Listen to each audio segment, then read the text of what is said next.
I need a glass of water. I need a credit card. I need $100 bill. F water in that Benjamin, but we got cards now, baby. Hey guys, what's up? I'm back, and we got the second devlog now of this game I still have not named. So, we got cards now. This is the big improvement from the first devlog and how the game was in that state. I didn't know how I wanted to interact, how I wanted the player to interact with the game exactly, but now we've refined it, and cards are the solution I've come up with. So you'll see at the bottom now we got these cards, and I took heavy inspiration for this from games like Golf Peak and Invento. If you don't know what those games are or how the card system works in there, basically what you do is the puzzles work so that you get a certain amount of cards at the beginning of the level, and those cards you need to use to achieve your goals. So basically in Golf Peaks, you use the cards to navigate the ball to the hole, but there's only certain ways you can do it because the cards are restraining you. And in Bento, you only have certain ways you can manipulate the lunchbox to get the lunchbox to look a certain way at the end, which is where the game comes from. It's where the puzzle and comes from. So in that regard, I have these cards now. So that's how the puzzles will be created in this game, where you have certain limitations with what you can do, how you can manipulate the bamboo, and you have to get certain requirements. So you can also see we got requirements in the top right now, both 3 out of 10. And yeah, so you can select the cards, and then it works exactly the same like it did before, the sun and the rain. And I can easily set the cards, and that's where the puzzle comes in. So yeah, I think it's good that there's now like a clear direction, and it'll be easy because you can just change the cards, and that's how the different puzzles come about.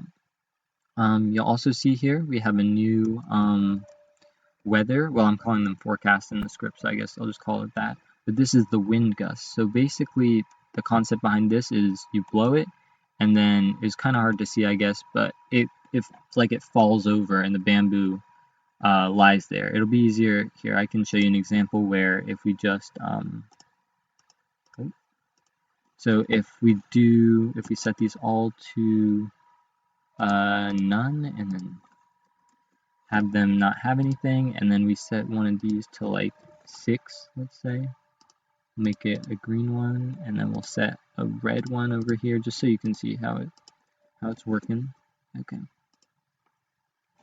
so now what we'll have is right. Okay, so see here, you can see that the wind gust, right, and it moves just like the other ones.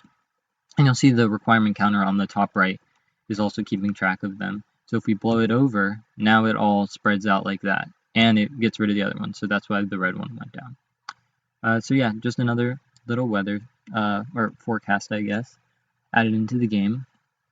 The requirements are also new. I think I didn't have that last time.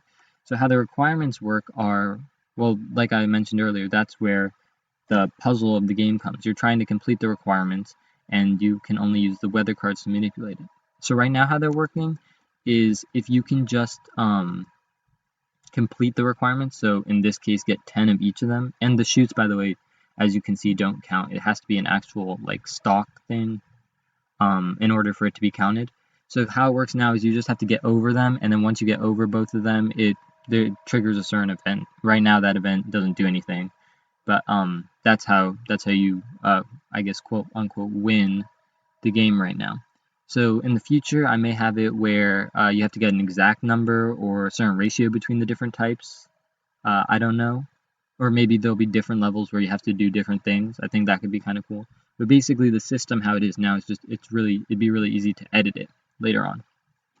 We also have a lot of behind the scenes stuff. So how the setup with the plot stuff right here, that was there last time. I refined it a little bit, but now we have that with creating the forecast. So like, let's say we want to have a level where we have, I don't know, like a bunch of winds, sure. Then you'll see at the bottom, once it loads, that now we have a bunch of wind, right? So this just makes it, I know it's not that exciting, but it makes it a whole lot easier to set up the levels. So in order to keep creating more, it'll be a lot easier because all you have to do is come in here, right, and then just select which one you want, how many you want. yeah, and then we also have that for the requirements as well, which I think it should be here. Yeah, so we can add, well, we can change like this to 7 or something, and then right now there's only 2 bamboo types, so it doesn't make a whole lot of sense to have, and I guess I can demonstrate it by only putting 1, but we wouldn't, obviously you would not need like 2 different green ones, unless there's like variations or something. So I don't know. I'm trying to keep the scale down, but I mean, you don't know where it's gonna go or what's gonna happen. It could be easy to implement, but see, now we only have a requirement of 5 green, so that's the only requirement. And then there's some other behind the scenes stuff I was doing too. I have this like dictionary thing which keeps references to everything, which is now more refined because I'm using scriptable objects. But all that stuff is kind of boring, I guess, and it doesn't have a big effect on how the game actually looks or anything. But speaking of how it looks, I think the next big thing to tackle is the art, because at this point I really cannot stand looking at this shitty art. Some of it looks okayish, like the symbols and stuff, but other things on it just look really, I do not like how they look. Namely the background. The background is really bad. I'm not really a pro at art, as you can probably tell. So I think that doesn't mean this can't have nice art though, and I think so for that I just have to have more simplistic art, and just make it look cleaner, which I mean I'm fine with. I think I was trying to tackle something a little too complex with a little too much detail here, and at the end, well, I mean this isn't the end, but it doesn't look the best. So I think I just got to dial it down a little bit, and hopefully those should be the next big changes for the next devlog. So yeah, I don't think there's really anything else for this. If you have any suggestions on the video or for the actual game or any feedback, is very appreciated. So yeah, just let me know. And with that, I think that's everything. So have a good day. Bye bye.